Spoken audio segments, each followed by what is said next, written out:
ગેનીબેન ઠાકોરના પ્રહાર પર ગોરધન ઝડફિયાએ પલટવાર કર્યો છે।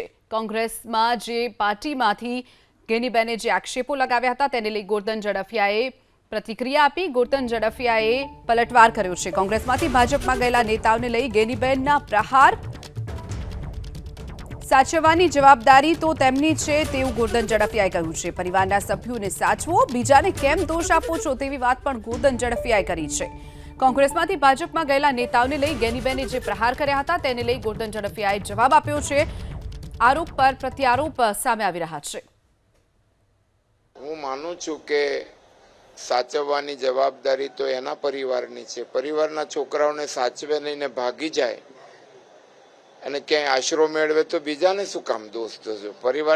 પરિવારના સભ્યોને સાચવો ને, બીજાને શું કામ દોષ દો? દોષ તો તમારે। ગેનીબેન ઠાકોરના પ્રહાર પર ગોરધન ઝડફિયાએ પલટવાર કર્યો છે। કોંગ્રેસમાં જે પાર્ટીમાંથી ગેનીબેને જે આક્ષેપો લગાવ્યા હતા તેને લઈ ગોરધન ઝડફિયાએ પ્રતિક્રિયા આપી। ગોરધન ઝડફિયાએ પલટવાર કર્યો છે। કોંગ્રેસમાંથી ભાજપમાં ગયેલા નેતાઓને લઈ ગેનીબેનના પ્રહાર